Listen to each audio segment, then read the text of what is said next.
I think deforestation is a very challenging issue that must be addressed by companies, by NGOs, by governments. Livelihood for forest-dependent communities, we like to see them survive without necessarily destroying the forest. One of the most urgent sustainability challenge would be to ensure that there is a right permit for the areas that we set aside for conservation. For sustainable landscape, we want to make sure that we have sustainable productions, especially to maintain the productivity of the commodities. The production of tea is entirely dependent on the health of the forest.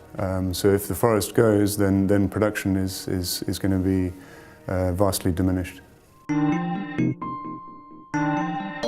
The core of the program is centered around production protection agreements, basically supporting communities to put some of their land to productive uses, at the same time helping them to conserve some of their land areas as well. In CEMOA, we've developed a program called Transparency Cocoa, which involves worldwide 60,000 smallholders, cocoa producers, family-owned.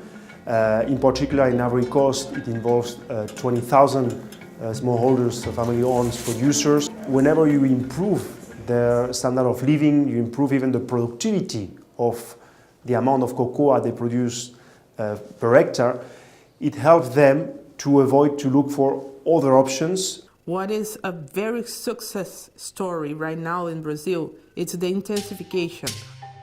In Brazil, you have 8% of the area for agriculture, fruits, vegetables, and forestry being used, just 8%. 18% of the area is for cattle production.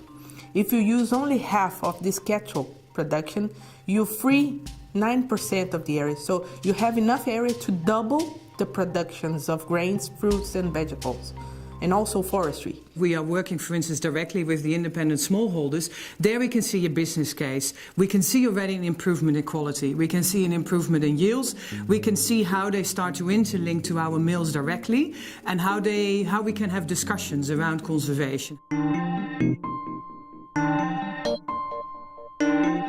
Our role as a banking institution, financial institution, is to bring the banking techniques into the sustainable development arena. We have been innovating and created renewable energy funds 15 years ago, carbon funds 10 years ago, green bond funds 5 years ago, and now we believe that natural capital and landscape investment is much needed to meet the sustainable development goals. So we are trying to pave the way for more private investment in there and launching a public-private fund together with the UN.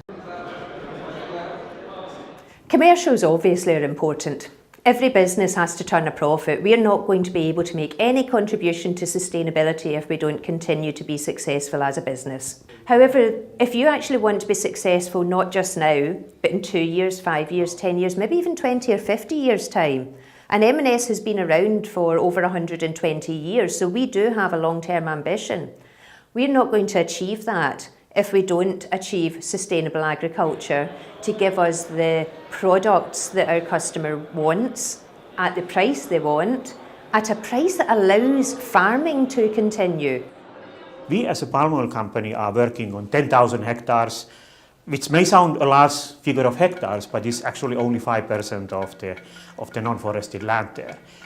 We believe that there is a great opportunity for us as a commercial operator to work with the communities, help them develop their land, and at the same time, if we are able to provide prosperity to the communities, these more prosperous communities do not need to sell logging out of their forests. This was a very interesting day because we can see that we are not alone in struggling to find the right answers. We are also seeing that there are a number of partners that IDH has brought together that work on similar issues. Some of these we can combine. We heard today financiers talk about the criteria for making investments, and combining all of this is very important at this stage.